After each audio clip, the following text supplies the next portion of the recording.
from Detroit, the game, the series, and the road trip, and the results are not good. I'm going to do my best. Tommy Wortz, Tim Allen, Potawatomi Sportsbook postgame show, live here in the Wisconsin Sports Radio Network studios to maintain some modicum of control. Okay? Birch Smith and Jahmai Jones? Are you kidding me? Tim, I was on a phone call with someone in the ninth inning. I hung up I said I gotta go. Game can end at any moment now here, knowing that the bottom of the ninth was upcoming. You're gonna try to hold back? I don't know if I can today, Tim, because Birch Smith and Jahmai Jones. Yes. That's what we have to hang our hat on today. Serpa and Uribe and McGill, you guys got to be better.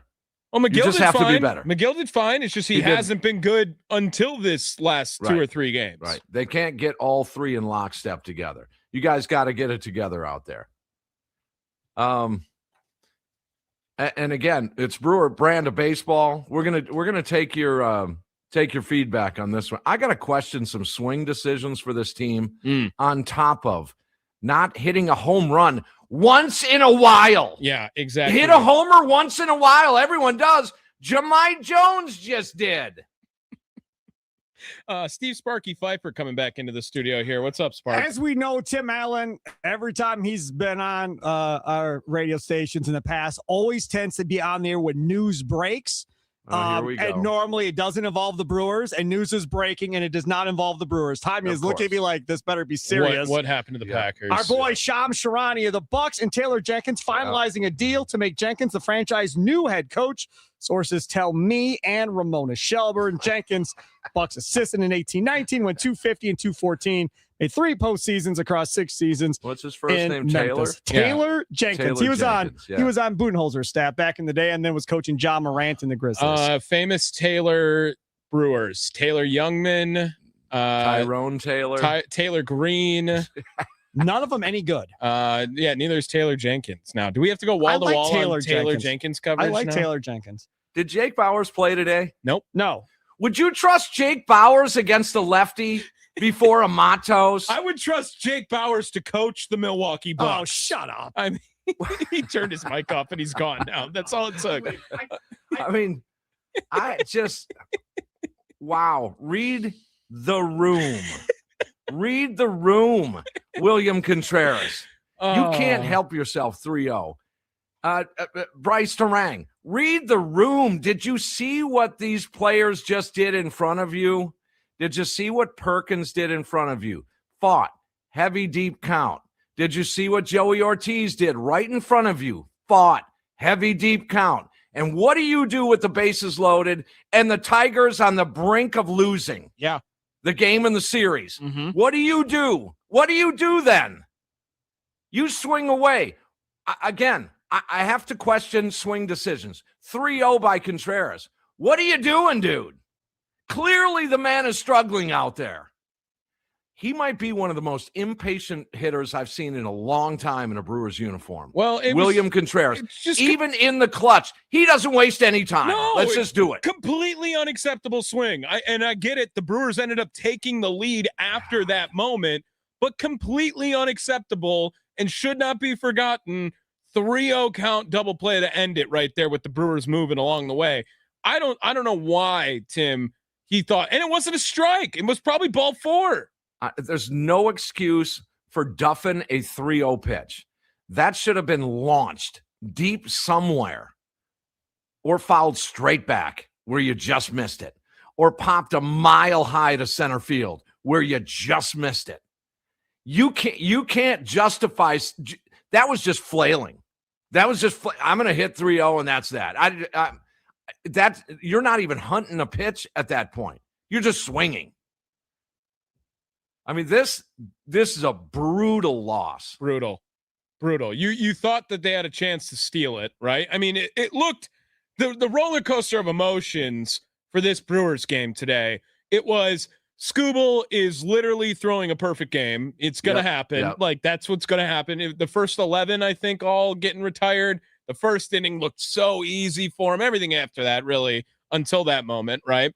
You give up the 2-run homer in the first inning from Sproat. Everyone's questioning why William Contreras isn't the guy behind the plate at that point. Then all of a sudden, they start fighting. They start chipping away. They start coming back. They take the lead, Tim. And then Jahmai Jones. And then you knew it was like, oh, God, they had to capitalize before Jahmai Jones did anything. And then Torkelson ends the game. Wow. All right.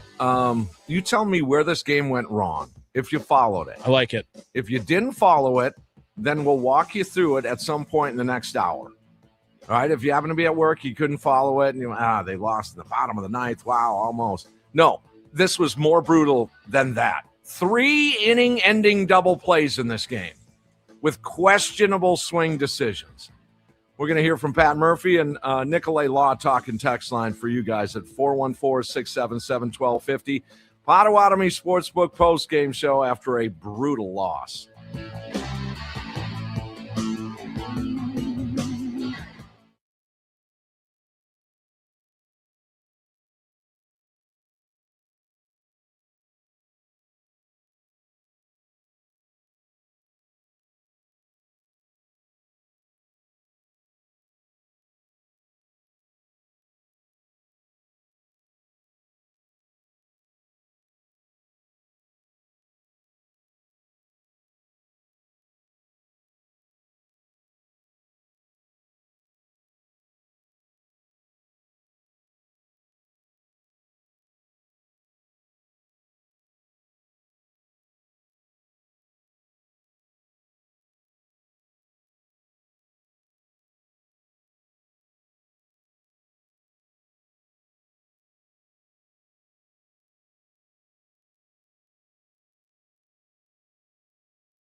run? Looking for a home run once in a while?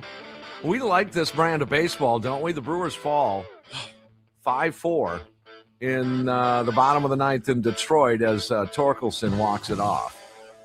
You always hate. Now they got to, again, so much on this game. You have a 4-3 lead with 5 outs to get, and Serpa gave up a solo shot to, of all people, Jahmai Jones. Yeah. Really? Mm-hmm. And then Birch Smith comes in and kind of shuts the Brewers' excitement level down. Don't forget, Jahmai Jones should have had 2 home runs in this series. That's right. It's like Perkins robbed him. Since April 15th, the Brewers have hit 1 home run as a team. 1. And look, we like this kind of baseball, don't we? Potawatomi Sportsbook postgame show, Tommy and Tim. And here in the Wisconsin Sports Radio Network studios, after this brutal loss, this was by far the biggest loss of the year. You had a win. You were staring down the barrel 5 outs before you could shut down, a Scooble start and steal a victory, win another series.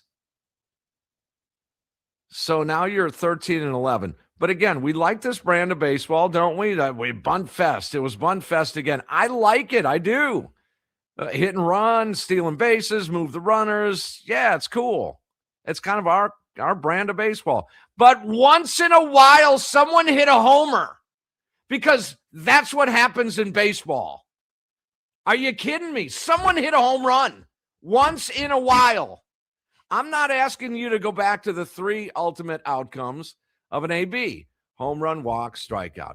I'm not asking you to be Gary Sanchez. All or nothing.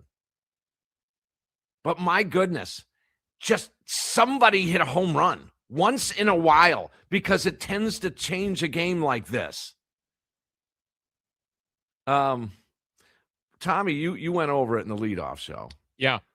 Read this list again. This is a brutal list. This is a brutal. And again, I'm not saying I'm all for, going to reinstate Bambi's Bombers or Harvey's Wallbangers here. That's not what I'm saying. But Matt Arnold, you have to have a pretty good mix. Now, I know you're without some thump. You are. But despite that, you still should run into a home run now and again, right? Shouldn't you? You would think, but when looking down the list of Milwaukee Brewers homers so far this season, by the way, today, if you guys were not aware, this Brewers team did not send out 1 guy. They did not send out 2 guys.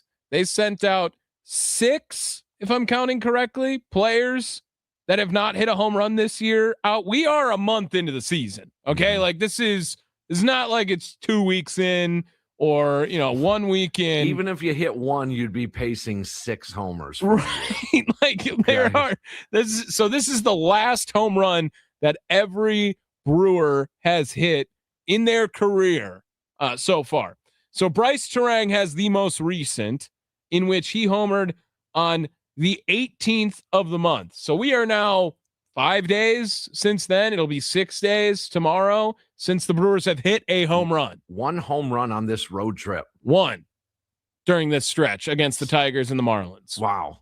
Come on. Then Jake Bauers and Gary Sanchez are the 2 that have homered most recently since then, which both of them homered on the 14th of this month. So we are 10 days away since roughly that. 10 days. I'll give Bauers the pass because he never plays. Right. He doesn't play against lefties. I get it. I get it to an extent. I don't get it, but I get why his numbers look like that. So we are 10 days since anyone other than Bryce Terang has hit a home run for the Brewers, just to lay that out right there. Yep. That's ridiculous. That's way too long. Going down the rest of this list. William Contreras homered on the 11th of the month. That was against Washington. They've lost all those games, right? Sal Frelick homered on opening day. So again, we're a month since that's happened. David Hamilton, his last homer came in September of last year. Greg Jones has 1 career home run, and that was in 2024, June.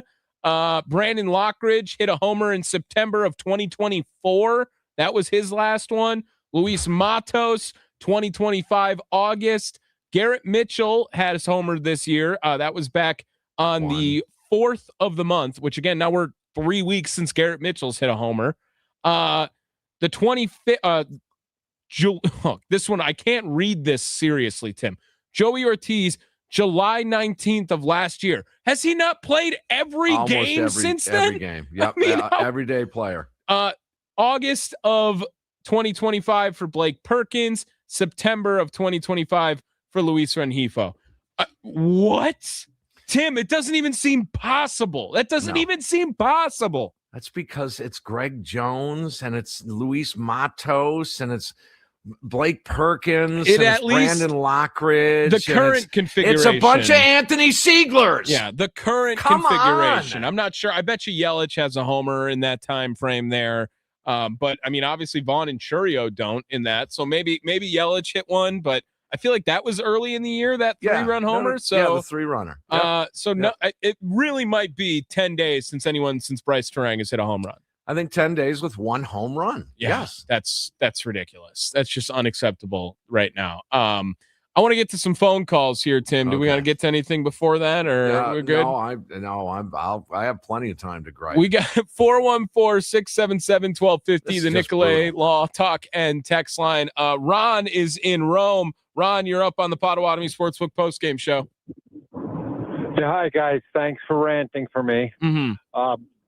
I keep hearing, we're struggling on the offense, but wait till Churio and Vaughn and Yelich comes back, which is going to be good, but that still does nothing about our hole at shortstop and third base and the bench. I mean, if you have a good shortstop, but he's not hitting that good, well, maybe at least you got someone that could pinch in for him late in the game. We don't even have anyone that can pinch hit. Oh, you got Bowers. Oh, I'm sorry. Look what Detroit did. If you want to neutralize the Milwaukee Brewers offense right now, all you do is throw all your lefties. You should call up 2 lefties if you have a big series against the Brewers. Well, and they've been doing that to us for years, the teams playing lefty pitchers. Yeah. Well, this year more never. I mean, it comes down to this. Would you trust Jake Bowers against a lefty and Garrett Mitchell against a lefty over who? All you got to do. Would you trust him over Jones? Would you trust him over Perkins? Would you trust him over Hamilton? Would you trust him over Lockridge? Would you trust him over Hamilton? All these guys, all of them. Yes, you would. And I'll go you one further. The numbers don't even bear out that they shouldn't be in there against lefties. Because quite frankly, Bowers and Mitchell handle themselves pretty decent against a lefty. It's not like they're 0-52 against lefties. They're better baseball players than to play matchup right now. When you get your guys back, Churio, Vaughn, Yelich, settle things down a little bit, I get it. But for now, Mitchell and Bowers are better hitters than the other nonsense you have out there getting playing time over these guys. Why? Why? You tell me why. You tell me why Matt Olson down there in Atlanta.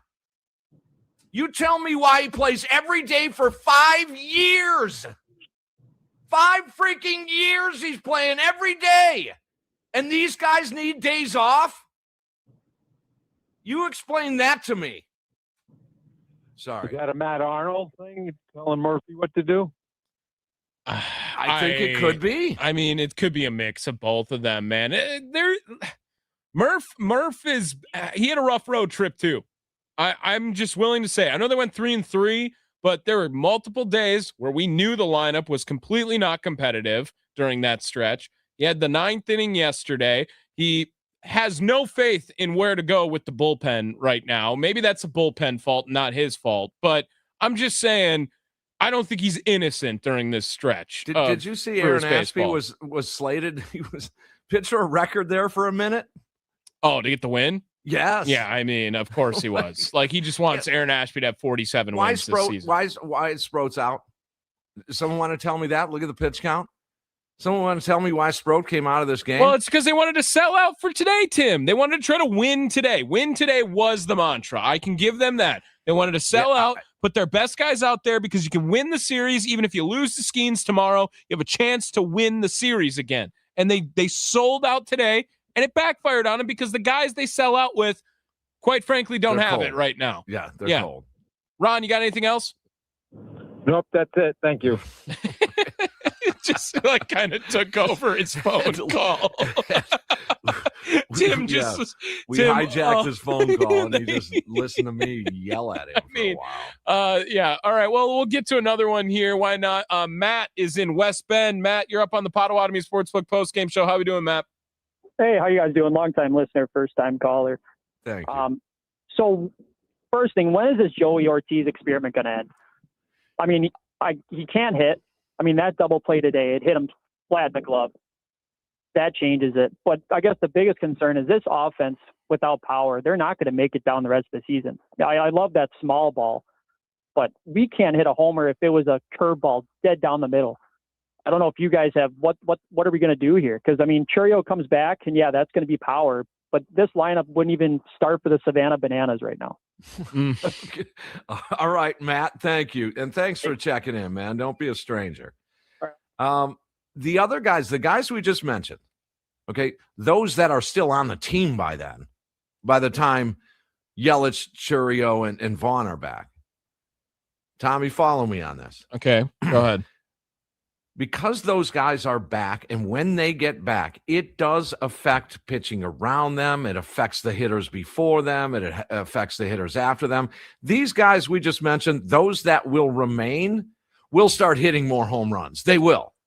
So this is like you not only lost the home run slug of those three guys on their stat line, but I think their presence then affects the other guys, and they'll see better pitch. Okay, well, now follow me on this one, Tim. You will be playing every day two of these three players, David Hamilton, Joey Ortiz, Luis Rengifo, and that feels like a problem. Two of the three. You every day we'll be in there. Every day. Even when they're healthy, the full team is healthy, two of the three of those guys will be playing every day. And the other 7? The other 6 to 7, that's a pretty kind of stacked lineup. It is. I gotta say. It is. Yes. Yeah, I get it. And I think that I don't even think we brought it up. I think it was off air a little bit yesterday. Like Joey Ortiz is no longer an everyday player. I mean, it doesn't seem like it. He is platooning. He's playing these Sunday lineup games. They're keeping David Hamilton in there, who's ultimately replacing him in those games. But they want it to be Rengifo Hamilton more than they want it to be Rengifo Ortiz to this moment. And our caller Matt alluded to the Ortiz miscue on defense, a bad feed to Terang, or that's a double play. Mm-hmm. Run scored on that play, guys. Yep.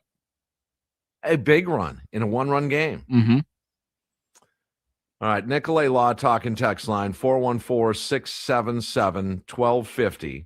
As the Brewers fall today 5-4, I would say I won't say it's a good game because the Brewers lost. That's never good. Winning is never bad. Losing is never good. However, they did go. Here's a little bright spot. I'm trying. Are you going to make another Cowboys reference here? Is that what you're going to do? They did go 3-3 on the road trip. Right. I get that. They should have been 4-2.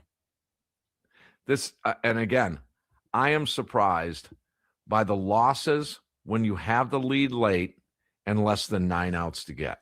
Yeah, that to me might be one of the more surprising, outside of the rash of injuries offensively. Mm-hmm. That might be one of the biggest surprises that I have this season so far is that bullpen. I can name you today with a one-run lead, less than 9 outs, and 3 others that they were up 3-2 and lost those games with less than 9 outs to get. And that should be, in any order, pick your order, should be Uribe and Serpa and McGill, and that should be it. They should, out of those 4 games, I mean, most times you'd win 3 of those 4. Yeah. That's disappointing to me. I want to get a couple of texts in here. Nicolay Law talking text line 414-677-1250. Plus, if you're on hold right now, we'll get to you on the other side for sure today. Plenty of time. We're going until 5 Someone o'clock. settle me down. Yeah, we're going until 5 o'clock today right here on the Potawatomi Sportsbook postgame show. From the 2-6-2, double plays with runners in scoring position absolutely killed us today. Absolute heartbreaker. Another one from the 4-1-4. Remember when once we had the lead last year, the bullpen came in and we all knew it was a win? Yep. Another one from the 2-6-2. Serpa should be DFA'd. He is legit trash. Cut your losses. Move on. Tim, what happened to Serpa? Because WBC Serpa looked like, oh my gosh, this guy is amazing. And he's going to be a very awesome piece to have in this team. And it has not clicked for him so far in Milwaukee at all. And we talked about this with Kurt Hogue a little bit yesterday. Do they miss Jared Koenig that bad right now? A few days ago, that's what I said on this show. Said that loss of Koenig is bigger than we think. Yeah, that's a big loss, guys. It is. I think it's a deeper loss than people are thinking. There's a lot of people. Heck, for a while, we didn't even mention his name for a week or 10 days. But you have got to do better in the back end, too. I agree with the texter. From the 2-6-2, is it time to admit already that this is a bad team with a few good players? Sunday, 6 players with below a 200 average, and with the at-bats, just bad with a few exceptions. Churio and Yelich aren't going to be enough if everything else is just bad. From the 4-1-4, no Bowers, no Mitchells, not supposed to struggle to score. With all the holes, if the bullpen is what we expected it, we'd at least have a few more wins. And today is one as well. So here's part of the problem. The injuries are clearly part of the problem. There's no doubt in my mind. There shouldn't be doubt in anybody's mind that injuries are part of the problem. However, when you have a combo, I'll give you a combo. I'll take the combo platter. Is that 2-for-1 deal? Okay, when you have Lockridge, Greg Jones, Luis Matos, and Blake Perkins as part of your bread and butter, whether that's temporarily or longer term, that's not a good situation to be in. It's just not, and I hate doing that. I hate saying that these players are bad. I hate calling them Hector Gomez. But that's the reality of it for some of these guys. That being said, this is Matt Arnold. Thrust up a spike of energy with one of your younger players. Just do it once. Take one of them. They cannot do worse. Additionally, the players I just mentioned, all 4 of them, getting substantial playing time here. When you toss in a scuffling Luis Rengifo and a Joey Ortiz that simply cannot hit, you have big offensive problems right now. So what does it need? There's no magic wand here. There's no magic pixie dust here that you're going to have Ned Yost sprinkle all over AmFam Field. You have to do something.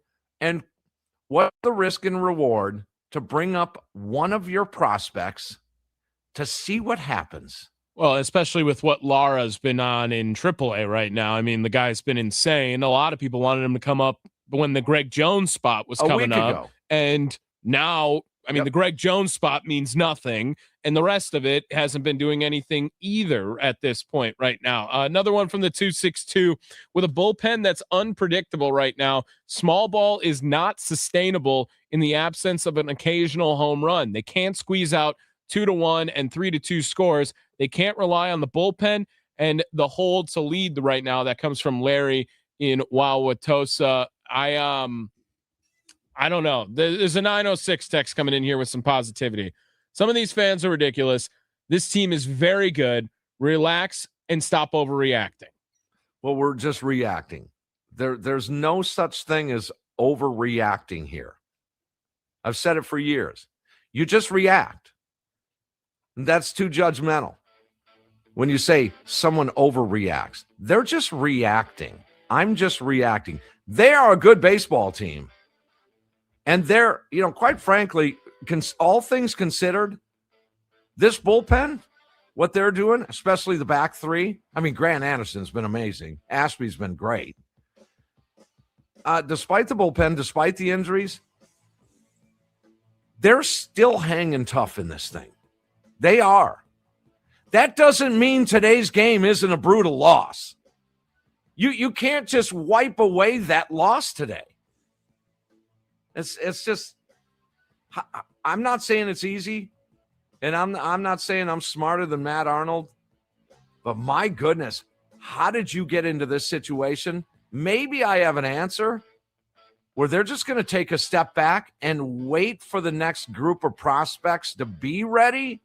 And in the meantime, you throw Hector Gomez and a whole bunch of Anthony Sieglers out there. I don't know what else. How else is it? Is it too expensive? Is it you don't want to deal with service time? You can't tell me that people are beating your door down for a Luis Matos. He was going to be DFA'd by San Francisco. You actually gave money for him. Wow. Okay, let's talk more after the break, though. All things considered, the road trip went 3-3. Should have been one better. Should have been four. This is an awful loss. There's no question about it. Biggest loss of the year. It was on trajectory for biggest win of the year. It sure was. It was. was on trajectory for biggest game of the year. Yes, it was. That was the biggest loss of the year, for sure. All right, we'll take a break. Nicolay Law Talking text line, 414-677-1250. Potawatomi Sportsbook postgame show. Tim Allen, Tommy Wortz here in the Wisconsin Sports Radio Network studios. Brewers fall in game 3 of this 3-game set. 5-4 the final.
that's what it is. And it's Tim Allen, Tommy Wortz.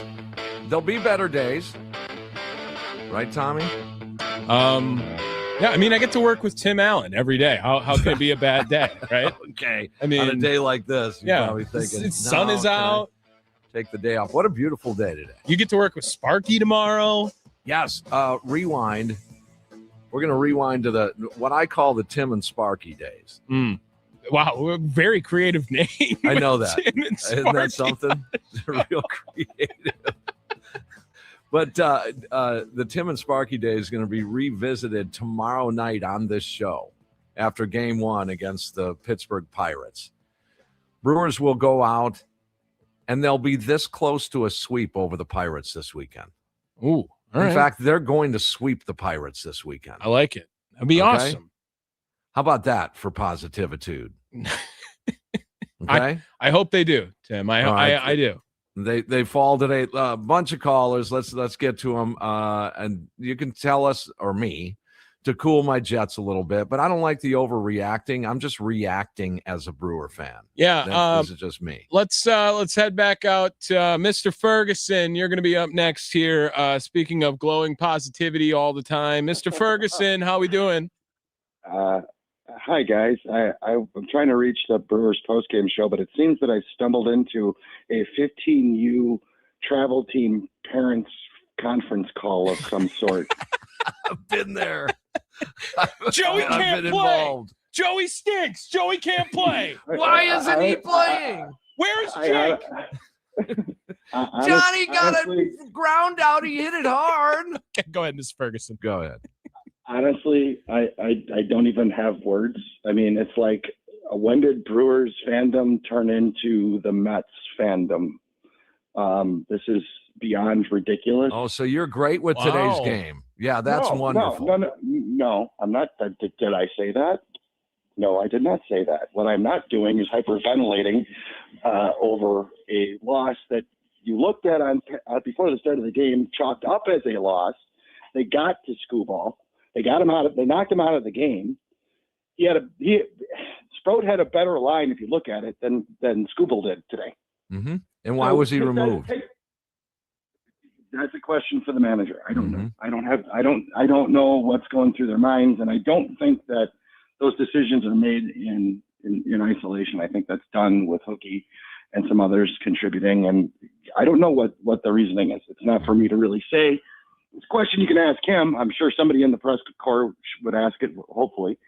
But my point is, again, Tim, it's like, okay, we're not even in May. Okay, we're still in April. Okay. Yeah, it's a stinging loss because you were up late and your bullpen gave it up as I'm sitting here watching the Phillies come back on the Cubs in Chicago. The Phillies, the horrible, horrible Phillies. Do no Brewers fans watch any other baseball but the Brewers? I mean, do you see the kind of craptastic performances some of these big market teams are throwing out there on a nightly basis? And you sit here and say the Brewers are horrible? This isn't even a flush year. This isn't the flush year. You're missing half of your power right now on the IL. What did you expect? Did you expect them? I expect a home run once in a while. That's what I expect. There's one guy. Jemai Jones just got one. Bert Smith and Jemai Jones, please. But okay, so who are you expecting to hit for power? Well, the guys that all of them, every single one of them, Matos to Perkins to all of them. Once in a while, even a bad power hitter, a guy that struggles with slug, even they run into a home run once in a while. Look at Billy Hamilton, for crying out loud. No one accuses him of being a power hitter. Do you know why they call it running into one? Because it's a freaking accident. They expected Rengifo to have more than 0 after a month to this point, Mr. Ferguson. Again, okay, I grant you all of that. My point isn't that things are great. They're not great. But the sky isn't falling. This isn't the worst loss of the year by 1,000%. I mean, fair enough. When they're 2 games out of a playoff spot, and if there were 3 games left, and they're 2 games out of a playoff spot, and they lost this on game 160, this would be a brutal loss, wouldn't it? Absolutely. That's a lot of ifs, and they're not out of one game out of a playoff spot, and it's April. Calm your jets. I'm not saying that you can't react. What you can't get is hyperbolic. This is over the top, hyperbolic. There were a lot of positives that came out of this game. I don't know if you noticed, but Joey's one hit came off the bat at 105. Yeah. He's barreling a ball. He barreled the ball. Okay, that's positive movement. And as Sal far as Frelick had a hit. David Hamilton had 2. exactly, there's some positives to take from this. Now, new rule: anybody that gripes about the left side of the infield has to immediately name who they think they should bring up. Is it the vast array of infielders that we have in AAA that are hitting below 200? Right Which now, one of I them agree would with you you. like to bring up? Joey Which one would Ortiz you got to bring up? stay in there for another month minimum. I think Tim would much rather just see Greg Jones go back down to AAA than Joey Ortiz not be on this team. I'll just give you the sense of how ridiculous it's gotten, especially on X. I commented with a guy who, in all sincerity, said, "Bring Lara up to play shortstop." Now, let's not get crazy here. Yeah, I mean, don't tempt us with a good time, Mr. Ferguson. I'm just trying to rein you guys in a little bit. Have a smoke, take a deep breath. The sky hasn't fallen. It's not the end of the world. It was a game against the Cy Young winner that you actually battled in. Not Beers the and worst band practice sport. tonight should cool my jets. Yeah. I would hope so. My friend, because All right, I don't need you to have a coronary on the air. We don't. We're All right, getting hey, Nate, thanks a lot, Mr. Ferguson. All right. We got a bunch of callers to get to, but I appreciate it. I'm with him on Joey Ortiz. Joey Ortiz should be playing all the time right now Well, for about another month, maybe a month plus, maybe more than that, another 6 weeks. for Rengifo then, because David Hamilton again is hitting like 245 now after this road trip. He had a great road trip. We're supposed to be happy with 245. Unfortunately, That's above league average. We just did that yesterday. Yep, that's where we're at here. It stinks. It stinks. Let's keep going. We'll get your callers in here. Tom in Egypt is calling in now here. What's going on, Tom? Hey, nice to meet you, Tommy and Tim. I finally found you. It took me a while to sort out the app and everything, but Okay, well, great. How's Egypt? It's fine. It's I'm getting in my third year working and living here, but I like the first half of the season so far better than the second half. But I think your last caller said it well. I mean, my birthday is the 2nd of May. I don't really even get seriously upset about any of the games until past that period. I can't help it, though. Well, I know, because as you pointed out, the wins and losses now do count at the end of the year. So it's a mathematical reality. I was just wondering. You mentioned your music. When you have a bad loss like this, do you change the set and sing something like a real screamer or something like that? Yes, let it all out. Yes, dark music. Yeah, okay. Like some Judas Priest. Yeah. Or something. Yeah. Ozzy comes out with Yes, Tim yes. today. Prince of Darkness.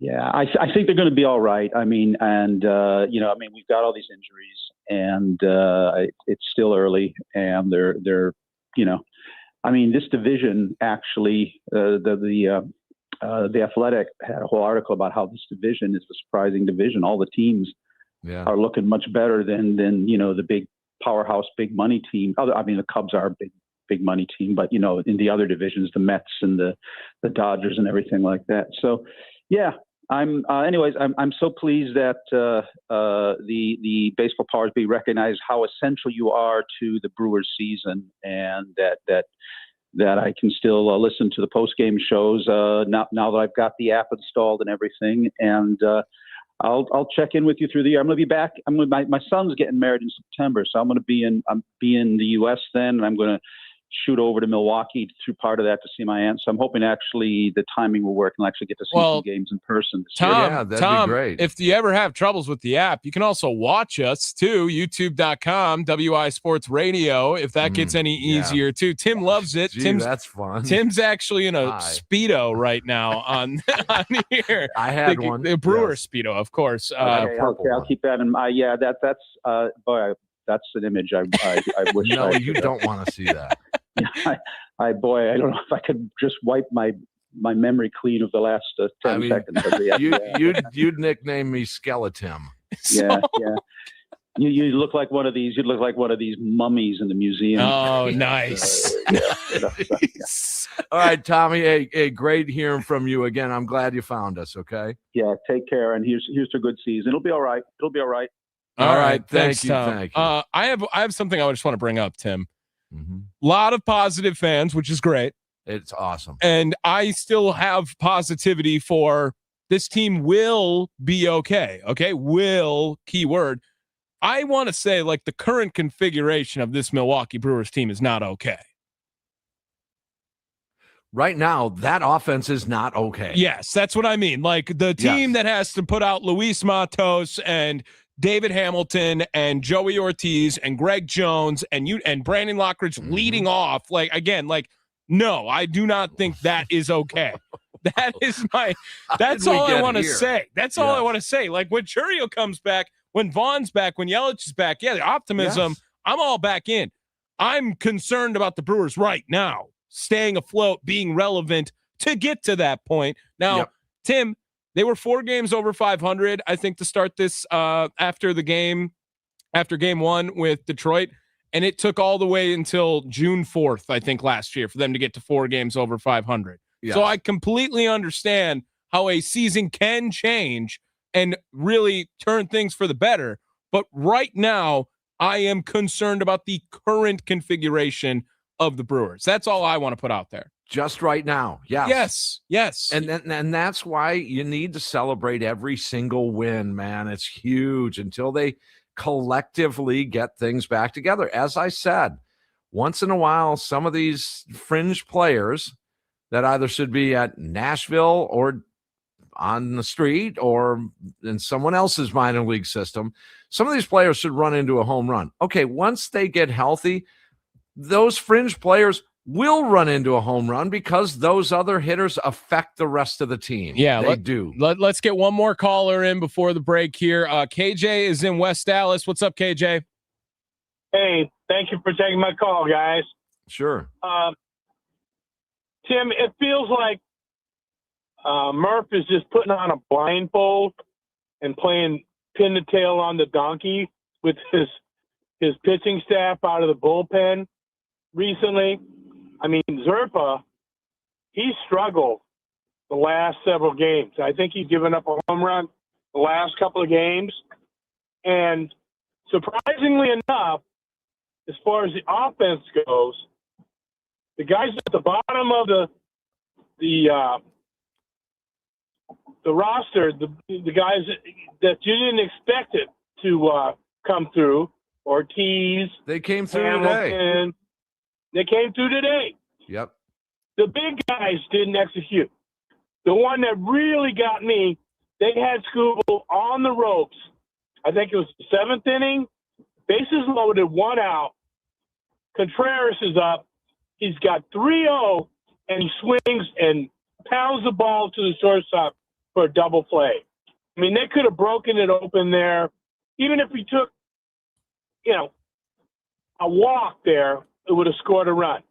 And then the same thing with Terrain. The guys that you would expect to come through at least, drive a run home did not do that.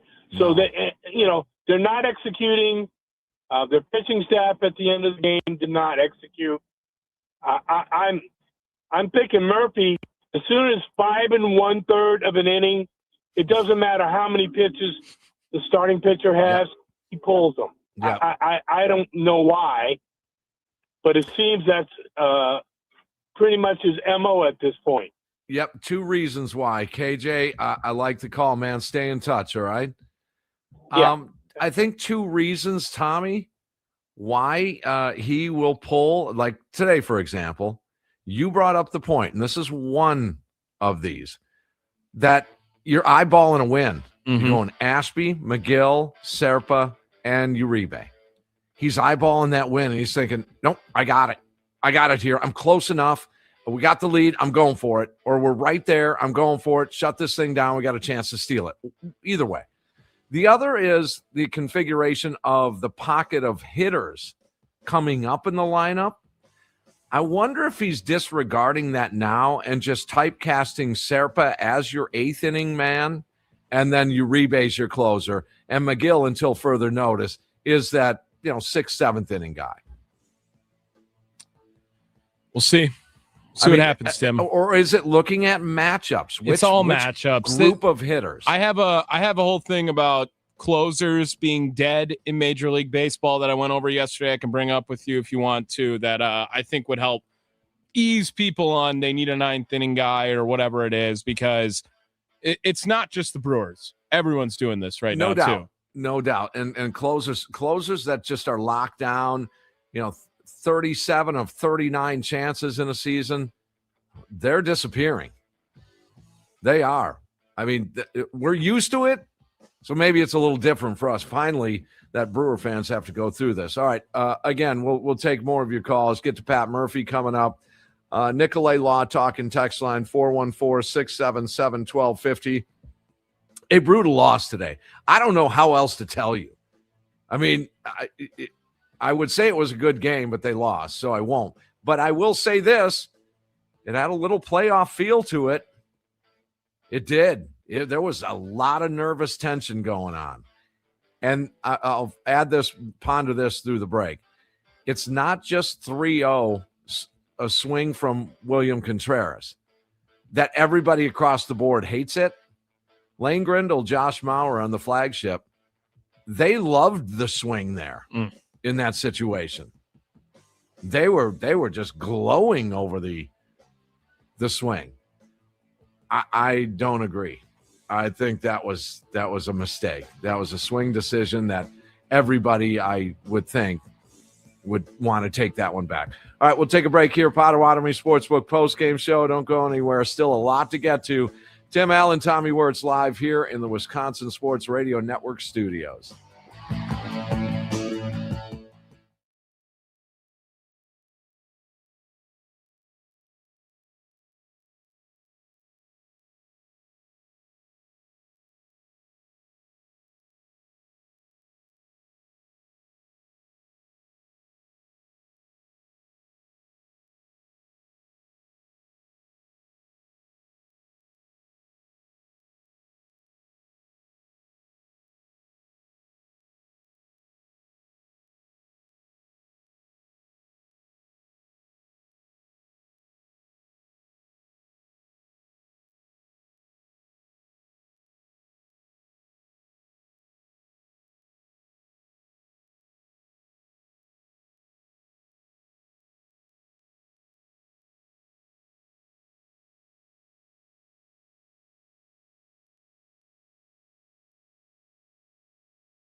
All right, welcome back. Potawatomi Sportsbook post-game show here in the Wisconsin Sports Radio Network studios. Tommy Wortz, that's him. My name is Tim Allen. Nice to meet you guys. Brewers fall 5-4 the final.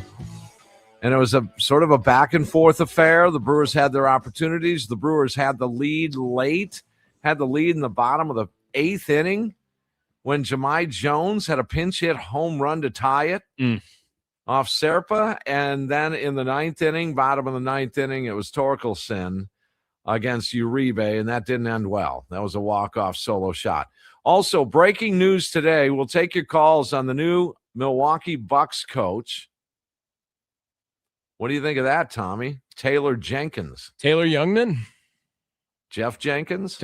Oh, I love it, Tim. That was great. That was good. Opponents are hitting 333 off Angel Serpa, by the way. Season. Yeah, that you can't in have 12 him innings of work. You're going to have to back off the leverage of him, and that's probably coming. Yeah, you're going to have to back off the leverage. Maybe you move McGill back up there to the higher leverage, or let's not discount Ulysses S. Grant Anderson. I was going to say, are we going to get Jake Woodford 7th inning leverage coming up here pretty soon? Or you hold yourself from the addiction of Ashby every time. Just it's Ashby. Boom. Ashby. How about him in big spots later in the game? Yeah. Now, there are big spots, 5th, 6th, 7th inning. There's no question. But later in spots, you might see a reconfiguration of how that bullpen is unveiled late in ball games. All right, Nicolay Law talking text line, 414-677-1250. Hello, Marshall. A brutal loss today is what I'm calling it. Well, Tim and Tommy, good afternoon. Thank you for your show, and as always. And I think Tim, some people are talking you off the ledge right now, which isn't a bad thing right now. Okay, I'm sure. I understand your sympathies. My reaction. I did not hear a lot of the game. I've been working some today, been in and out of the nice weather too, and everything, but. I'll tell you what, it's a tough loss because you could have won the Schuylkill game today. And if you told me we were going to score 4 runs today, I would have been doing cartwheels. I'll tell you right now. It's a shame, but I just think it just comes back, and we can debate what to do about the bullpen. Tommy, you're right, man. It's throughout baseball. These problems, the Brewers aren't the only ones struggling with this, but the fact of the matter is, it hurts. When we've given up at least 4 games. It's tough. Marshall, listen, we have, is this a hard break? Tommy? All right, listen, Marshall, if you want to hang on, I'll let you finish. If not, we need to get to this break. Potawatomi Sportsbook post-game show on the Wisconsin Sports Radio Networks.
Plenty of time for you. Plenty of room for you. Come on out. Does that sound familiar? I miss Bob Uecker. I just do. It's days like this that I think Bob Uecker would be that calming effect, wouldn't he? At least it would feel like not as important, maybe, right? That's true. Maybe true. he'd be like every other caller calling in to be like, guys, it's 24 games into a season, relax. Yes. But he would do that without saying it directly. But see, that's the thing, though, guys. Welcome back. Potawatomi Sportsbook post-game show, Wisconsin Sports Radio Network Studios, Tim Allen, Tommy Wortz. I've explained this before, Tommy, that I can't help it. I cannot help. You can't change the way you feel about something that happens in front of you. You can try. You can try, and you can try to be, bigger in the room, and you can try to be the big shot and say, nah, it's fine. It's fine. I don't even fight it. I'm not even going to fight it because that's just the way I feel. This was a horrible loss. You had it. There's been others just like this one. Late lead, up 6-4. You end up losing that game. Trevor McGill, thank you. You're up 3-2 on Angel Serpa. You lost that game. Thank you. You're up 4-3 in this game. Serpa and Uribe, thank you. I mean, I can't help that. Does it lower the amount of love that I have for the team? No, not at all. Not one bit. Not one single bit. Tim, before we get back over to Marshall, a text coming in on the Nicolay Law Talking text line from the 630 said, is Tim's council bobblehead still on its face? If not, there's the problem. This is an obvious fix. If you're looking, I don't know if you can see it on the video. Is it there? I'll turn it. He is now fully face down. Okay. All right. So he is still there. Because it looks like he's hanging here. Yeah, it might be a little off the camera. I know you had to move your stuff, and maybe it's harder to see over there. But here, those of you watching, I think if I lower it, I think you got to go to the right. Yeah, there you go. Right there. Oh, yeah. Okay, yeah. So he's face down. I'm not hanging him by the neck. I mean, I do have somewhat of a heart. I don't have a blackened soul. Yeah. I mean, but so there you go. All right. Just wanted to make sure. Yeah, go up right there. That's perfect. Okay, great. Let's get back over to Marshall. Marshall, thanks for hanging on with us, boss. No, that's okay. I realize these things happen, in radio, so no problem.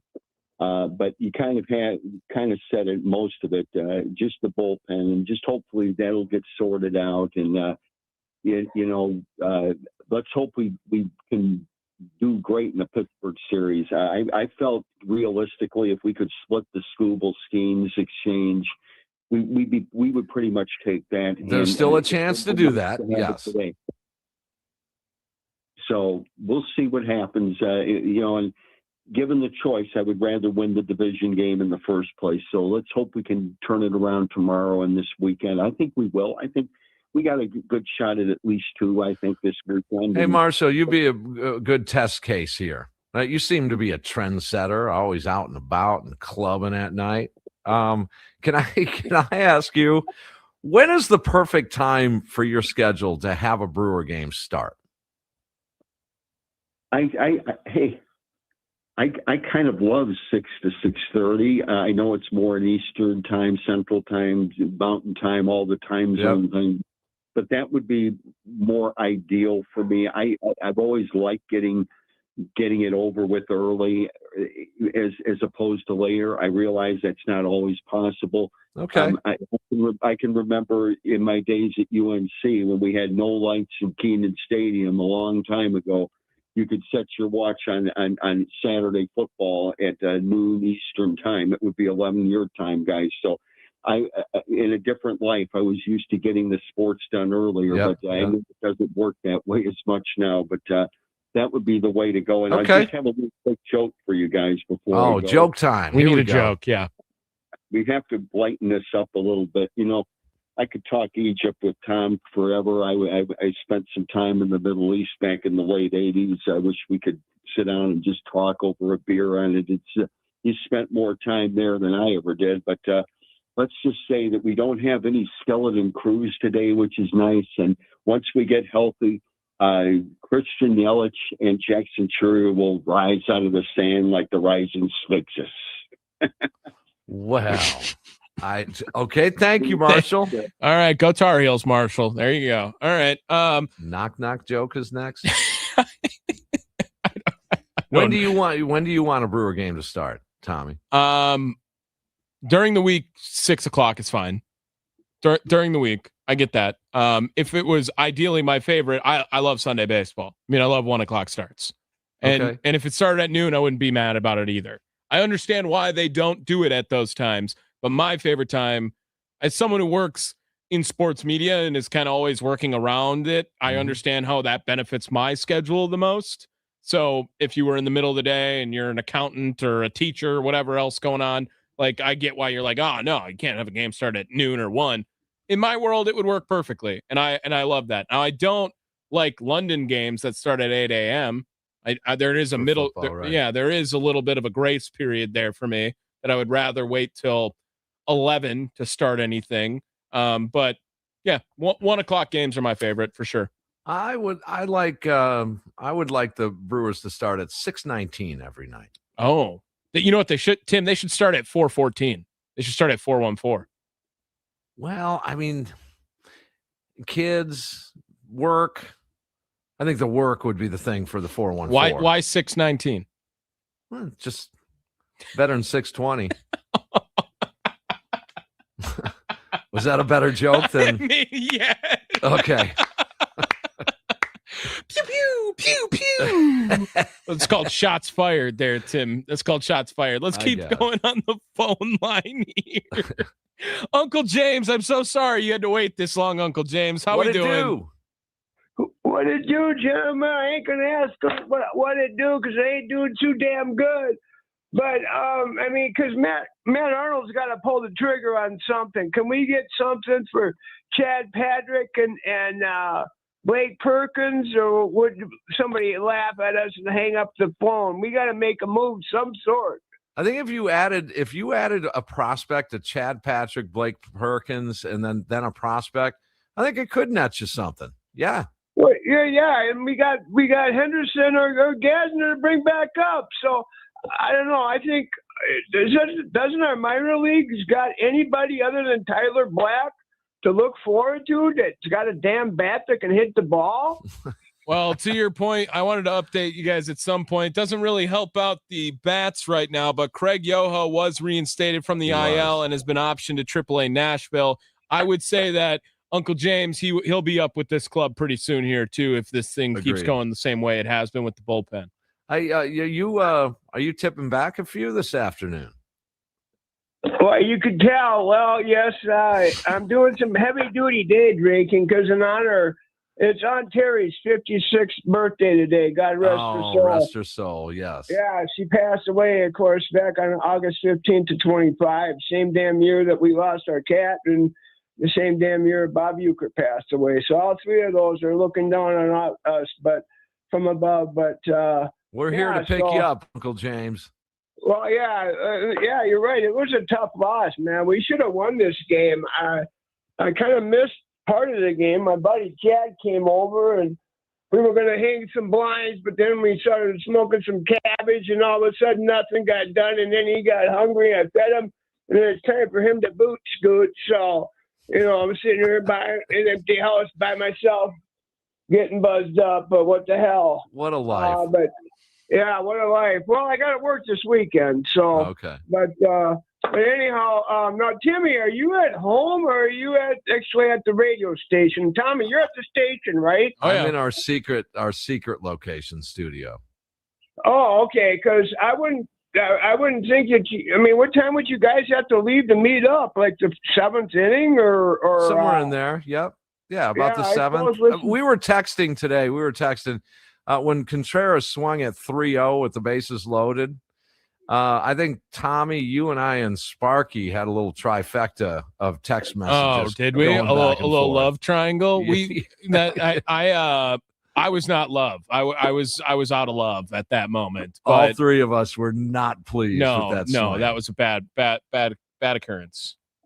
Unfortunately, I missed that part. And also, isn't Dan Vogel back, one of our assistant batting coaches? What does he do besides freshen up Pat Murphy's coffee or whatever he drinks? Okay, this is a first of the season here, Tommy, alluding What toward are the you hitting thinking? Instructors. What are you thinking? Nobody could hit the damn ball. We got nobody in the minors to bring up, it seems like, unless you can think of someone, Tommy, who would come up and give it to Jones or Mad. Well, I mean, we switch it out? We're going to see Tyler Black sooner than later. I think Right, you guys can yeah, get that besides ready. him. And then if they want to go in and get Luis Lara up here to bring someone in the outfield, as far as middle infield goes, people have been talking about it. I mean, yeah, like Jet Williams has not been playing great. Cooper Pratt has not been playing great at the AAA level. Like I know you guys, you do think you know what you have with some of these people. At least I do. This is how I feel. I do think you know what you have with a Joey Ortiz, with a David Hamilton. I do have some faith in Luis Rengifo would be able to get hot for a stretch at some point here, but he has not proven anything to this point either. And I completely understand if people are out on Luis Rengifo, but no, there's really not a whole lot ready to go in AAA, Uncle James. People talk about the injuries. People talk about the injuries to Yelly and Churio and Vaughn. Obviously, Jackson and Yelly for outfield depth. But, you really wonder, would Akil Baddoo have made a little bit of a difference versus Greg Jones and Luis Matos? Oh, well, I think so. Yeah, he would have been on this team right now for sure. He definitely would have been, yeah. Well, anyhow, it was great to hear Pipe Bomb last night and curse Justin from North Carolina. And I guess Pipe Bomb's out with the going 2-for-0. And Jimmy, you're hanging in there. And Tommy, we can't lose tomorrow now. This game, we had it. We lost it. It was a game we should have won. We had so many last year like it. But anyhow, it is what it is. So spark it up, folks. I'll talk to you Sunday and keep the buzz buzzing. I just would like to say something. Being in a non-legal recreational state, we don't condone any illegalities. Okay? Does that sound right? Only for Uncle James. Well, I mean, we don't condone this. If you were in Illinois, Michigan, and 36 other states, maybe we could condone recreational activity. Let me read some text before we got one more caller coming on here. 414-677-1250 is the Nicolay Law talk and text line. I think we already read this one. Oh, no. 414 says, why am I supposed to believe this team is good? They have 4 guys in the everyday lineup who can't hit, and the background PR in the bullpen protects 0 leads. This is a regression to the mean 500 season, watching other teams from this division who decide that it's actually a good thing to get better in the offseason. From the 715, this one slipped away, on track to being a pivotal win that we would have talked about for months from now. That comes from Jeff in Woodfield. Patrick and Hubertus, the Brewers have only lost 2 games while leading after 7 innings. The other 2 blown leads were comeback wins from the 9 in the 7th. Right. Not after 7. In the 7th is what I'm referring to. Keeping it going here down there. Last year was fluky and lucky. They just aren't a good team. I'm not surprised by any of this by looking at the roster back in March. I don't think 97 wins is lucky, right? And a playoff series victory, that's not fluky either. That's not lucky, coupled with a 97 win season. Yes. Yeah, those things put together definitely are not lucky. From the 414, Ortiz is causing more losses with his hitting than he saves at shortstop. Send him down, give Hamilton a go, and bring up anyone. They cannot be worse. I'd rather watch a rookie learn than Ortiz play. Another one from the 414. What makes it hard to digest is the win on Tuesday, 12-4, and then these last 2 losses as well. JB in the 920. He hates me, Tim, by the way. So just so you're aware, like this, he's coming out. He's like, can we never use Ulysses S. Grant Anderson again? Why? You could even talk about it from being like a reason why that the Brewers season sucks so bad right now. Ulysses S. Grant Anderson.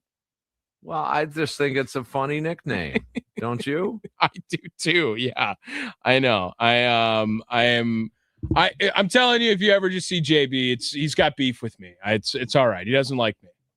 Why? I don't. Okay. Well, yeah. I mean, there's a lot of people that don't like us. I got it. I got it. But hey, I don't like a lot of people either. We get out to Valders, and that's where our guy Brian is right now on the Potawatomi Sportsbook Show. What's up, Brian?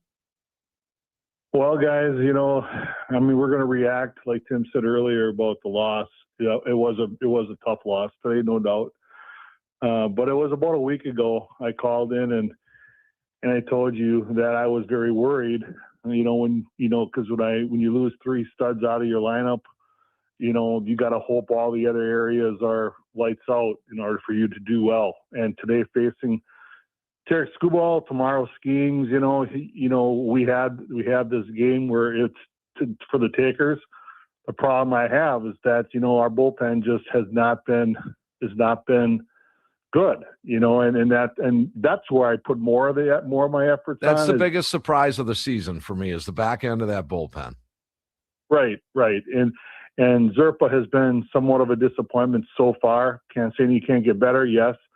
But McGill and then Uribe today, floating that and hanger up there when he did, it's like that's the area, guys, where we need to be better at, and should we be walking into some home runs? Yeah, the stats that you showed me earlier about basically nobody's hit a home run in so many games. I didn't even realize that.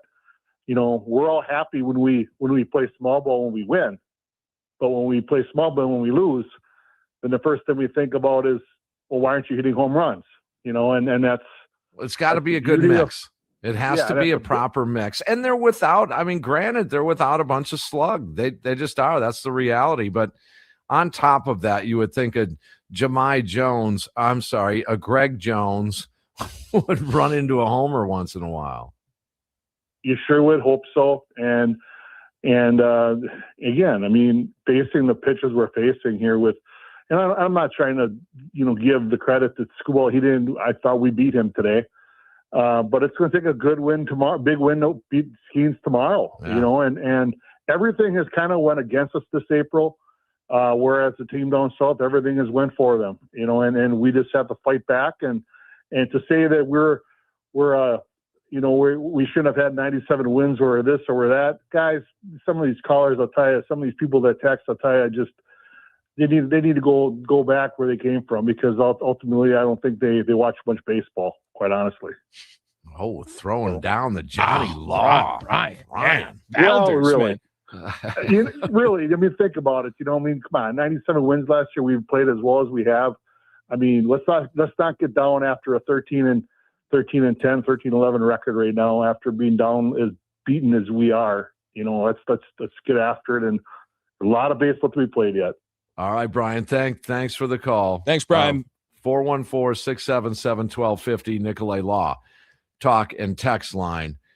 If I were to say, would you take Jemai over Greg? God. Would you say yes? I love Would You Take. Would You Take is my favorite part of every show. Sure, I would take Jemai Jones over Greg Jones. Yeah, Tim. Would you take Nick Mears for Angel Serpa? Ooh, that's a good. Let me look into Nick Mears' numbers this year. That'll be a good check-in. We should probably check in with Nick Mears. Isaac Collins in the outfield would not suck right now. Would you take Isaac Collins over Luis Matos? All right. Yeah, let's do a check-in on the other side with some of our friends that left over this. I have to read this. I totally forgot to read this. Sparky's going to kill me. But did you know, Tim, that any youth sports player can score a free small classic Frosty anytime if they visit Wendy's in their sports uniform? That's right. Just after practice with your team, after a game, it doesn't matter. You wear your uniform, you go to a Wendy's. Who doesn't love a free Frosty, Tim? Like, it's a great deal. And I'm sure you got some youth sports uniforms that if you still fit I got in, a whole bin of them yeah, downstairs. maybe you can get a free small Frosty, Tim. So Does this count? No, you didn't No. play in the bigs, bro. You didn't play in the bigs. All right. Yeah. All right. So they fall 5-4 the final. Was a brutal loss, and they're facing Skeens. Would you take? We're going to do that next on that Kansas City deal with Serpa. We thought it was a steal. It still is, sort of, but maybe it's weaning a little bit. Potawatomi Sportsbook post-game show, Tim Allen, Tommy Wortz. After this 5-4 loss, they lose the game and the series in Detroit. The road trip ends up 3-3. And we'll be back here in the Wisconsin Sports Radio Network studios.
really need to get to Pat Murphy. I have not read or have not heard any of his comments after this one. Have you? I have not.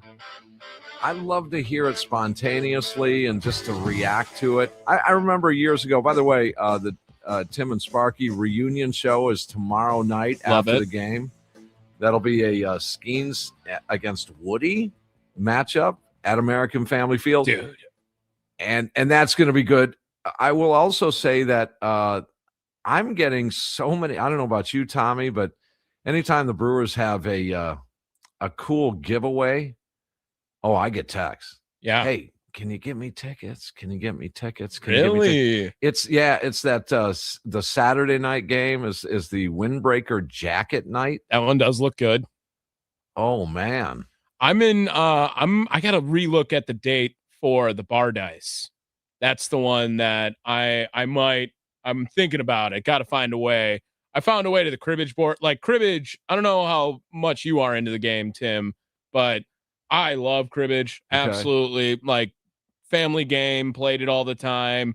Teach it to all my friends, my girlfriend, whoever. Like I am all in on cribbage.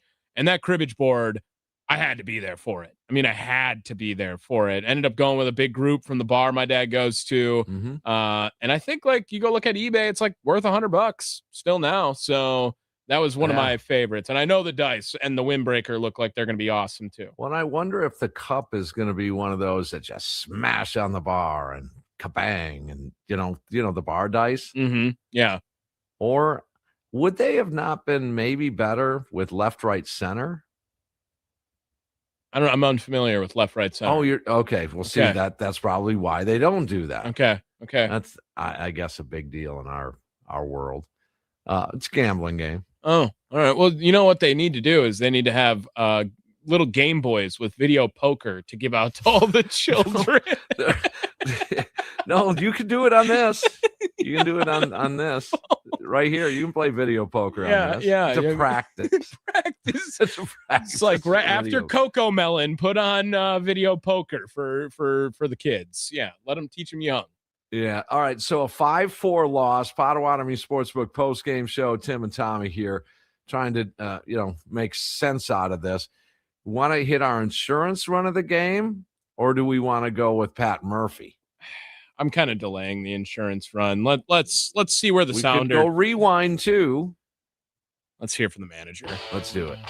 The game is over, and it's time to hear from the skipper on the Potawatomi Sportsbook postgame show with Tim Allen and Tommy Wortz on the Wisconsin Sports Radio Network. You know, he's really, really good. And we had some things go our way and laid down some great bunts, put pressure on him. And I'm proud of our club that we battled this way when things are going against us. And, again, everybody's aware of where our injury situation is. And it's great to see the guys go out and compete and battle every time. And, I think they can be proud of a lot of things they did today, but it didn't go our way. And you got to credit the Tigers. They kept their composure and turned those double plays and made quality pitches at quality times. And, we didn't put the nail in it hit. You know what I mean? We didn't get the big hit when we could. Murph, how gratifying has it been to see Blake contribute the way he has in this series? He made that nice defensive play in center and then delivers that 2-run single to tie it up. Yeah. Perk's been a big part of this for the last 2 years. You think about it. He's been a great defender and a real quality role player for us, and he's loved. He's loved by the club, and so whenever those guys come through, and he's had a tough go of it, he's hit some balls hard that's been caught, and I'm really happy to see him come through the way he did. Really happy for him. Between the way that you guys kind of battled and strung some stuff together to come back, and then the way that they flipped the game a couple times on the homers, to kind of feel like they were just two different styles of offense kind of competing against each other. Yeah, a little bit. They didn't attempt to steal or they didn't attempt to bunt, and maybe one time, but no, they can swing the bat. They were poised, and they deserved to win. Murph, the school's first 3 innings were crisp, and then what changed for you starting in the 4th? Do you think your guys had any kind of different approach to? No, it wasn't necessarily a different approach. They had a good approach against him. He's just really, really good. And getting a couple bunts down always disturbs pitchers, and that type of thing. And he had a long at bat with Perk. And,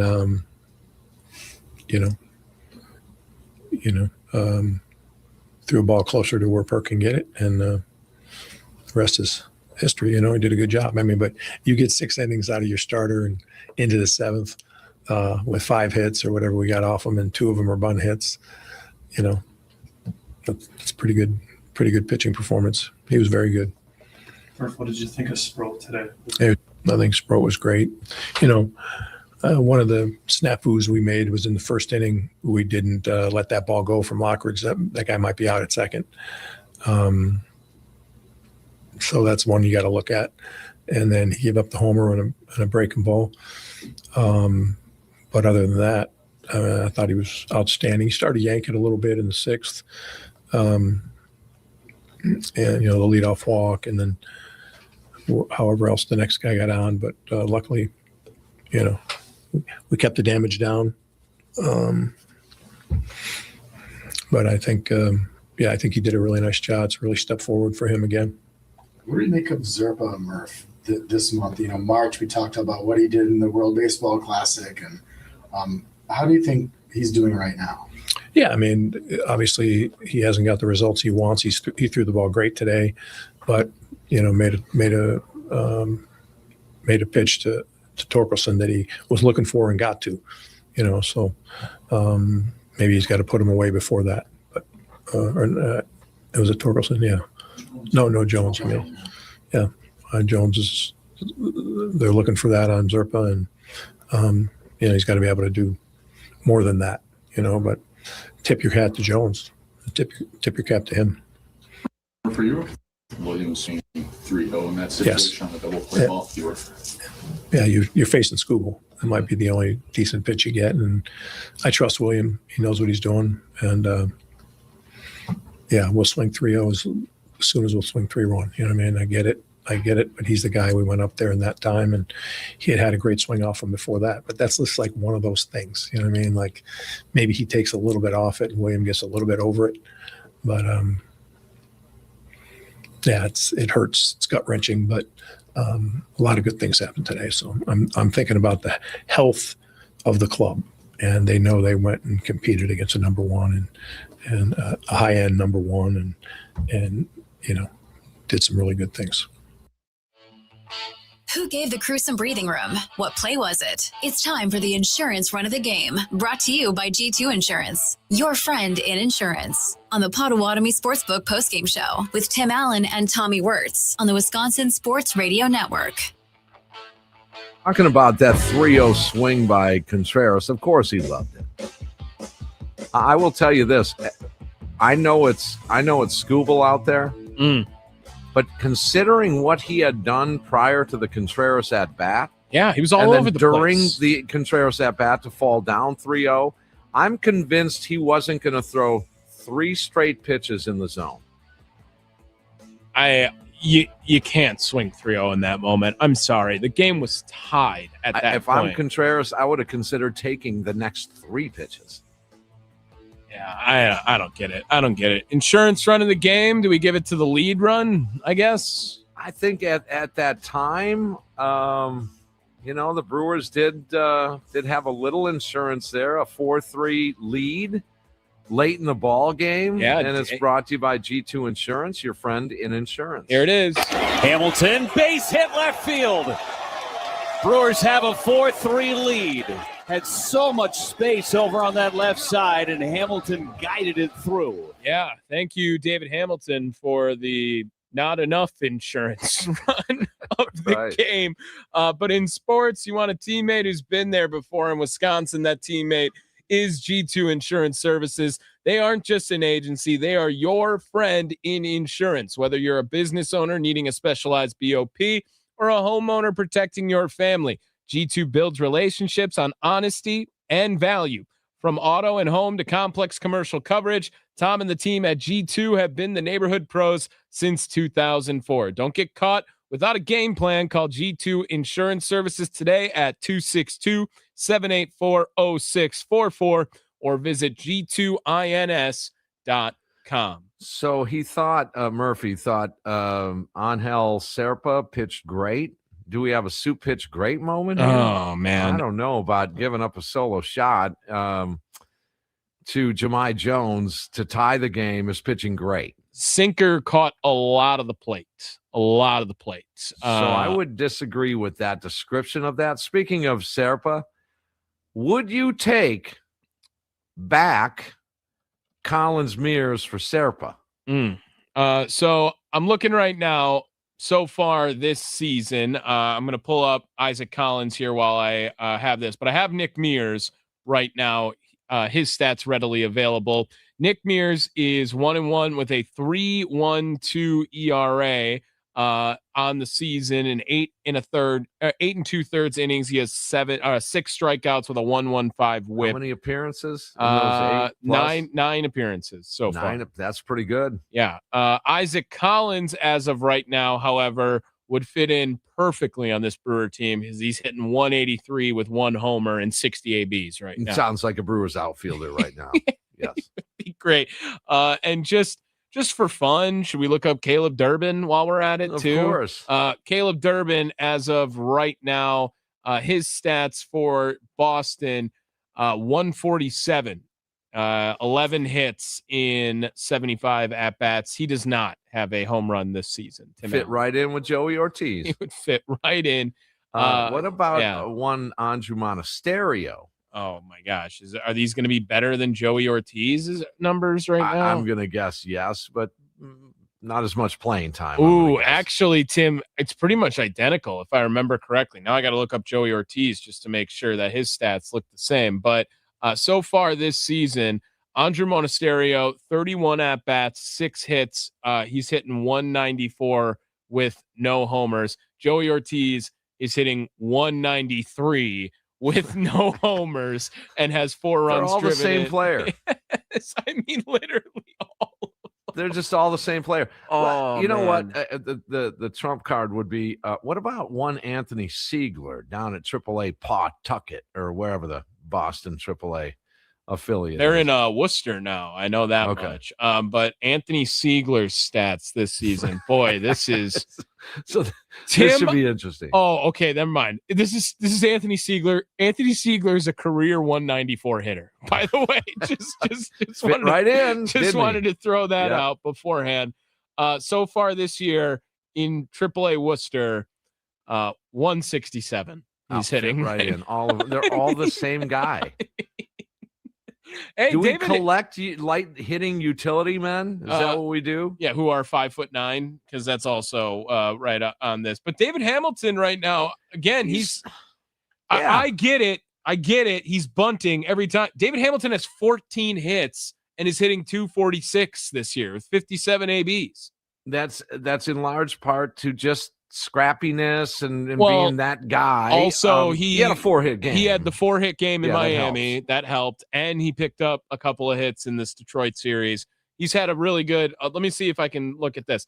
The last 7 days, for instance, for David Hamilton, he's hitting 320. He's and you got to play him. You got to play him over either Joey Ortiz or Renheef. Well, he has been, I think, this year. He has 50. Him and Joey Ortiz both have 57 ABs. Yeah. This is after today's game. They're the exact same numbers right now, exact same stats in that way.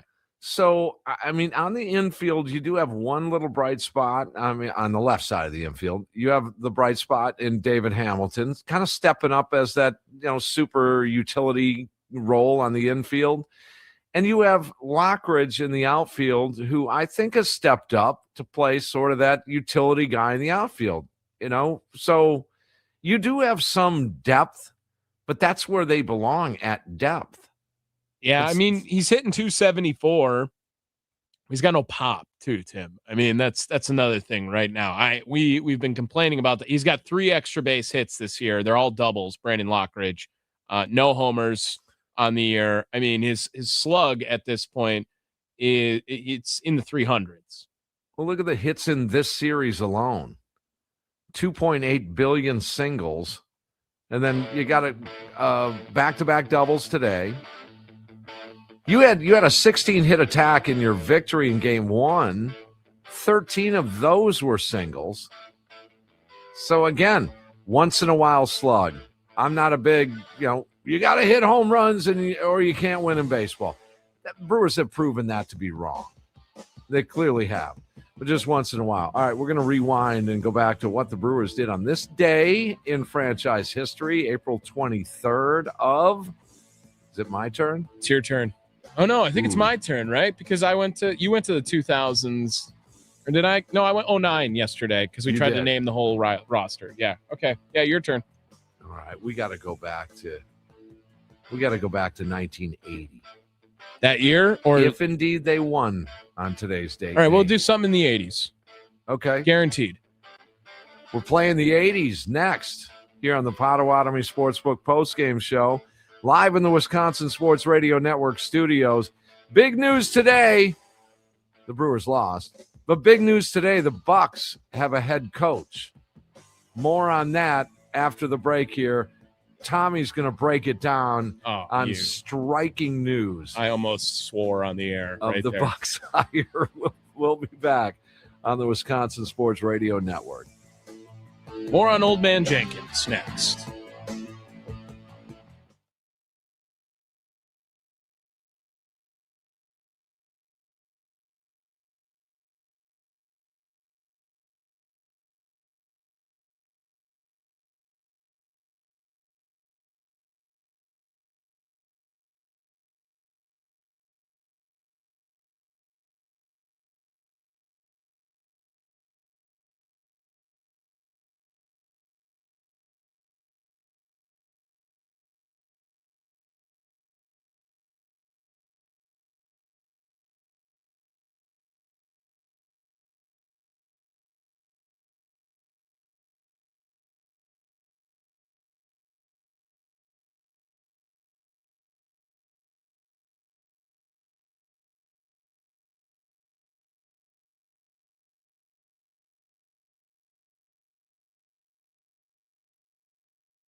All right, let's hit the rewind on this one after a 5-4 Brewers loss and turn the page after that to a Woody Skeens matchup at American Family Field tomorrow night. Rewinding to 1983. Yeah, 1980 and 81. I don't even know if they played baseball games on those days. But 83, a lot of your favorites still hanging around there. Paul Molitor leading off. Sure. Robin Yount was 3 for 5. He was hitting 375 to that point on the season.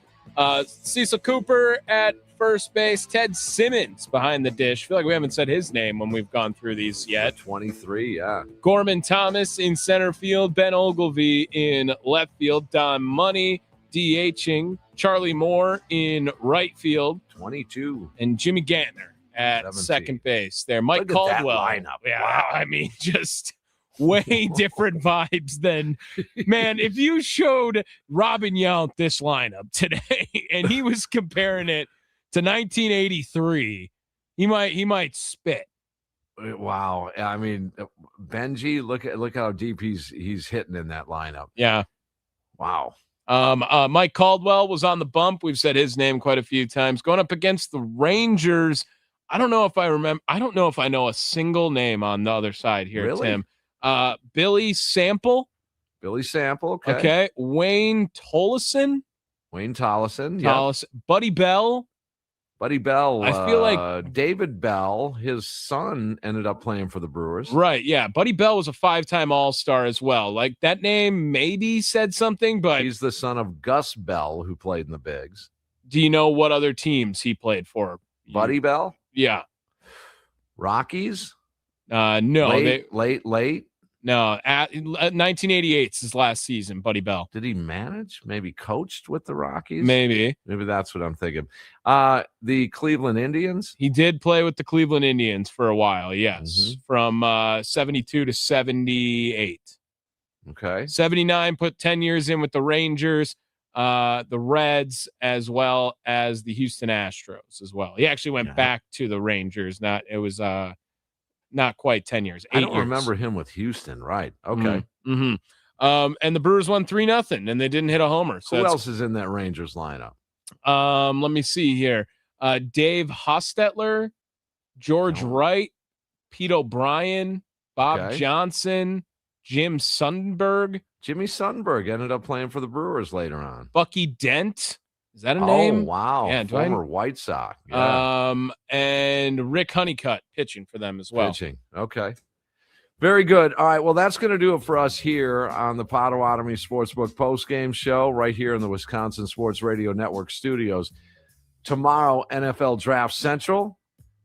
Also, they will break down the new hire for the Milwaukee Bucks head coaching position. Taylor Jenkins. We ran out of time for Taylor Jenkins. Oh, that's right. We were going to break that down. Damn. And then Sparky and Charlie, they have the draft show tomorrow night. And then the reunion of Tim and Sparky on the post-game show tomorrow night. That'll be awesome. Yeah, Sparky filling in for all my Brewers coverage tomorrow. I'm out at a comedy show. But you guys should definitely tune in. Leadoff show as usual, 1 hour before first pitch. Sparky going to break it all down for you. They're back at home, so a lot of pregame sound should come over as well, too, during that. And then, of course, the Potawatomi Sportsbook postgame show. You should just leave it on for the draft show. Put that on in the background while you watch the Brewers win against Paul Skeens tomorrow. And then you can come back, turn it right over. Sparky and Tim breaking it all down here. Got to win that game tomorrow. Win. You just have to win that game. Is it most important game of the year? I think it might be the biggest game of the year. Yes. We'll talk to you tomorrow night. For Tommy Wortz, my name is Tim Allen. There'll be better days, that's for sure. Brewers fall once again in Detroit. The road trip 3-3, so that's the good we can take out of this. Enjoy the rest of your Thursday night. We'll see you tomorrow. And remember, as always, smile, Wisconsin. Bob Uecker is smiling back.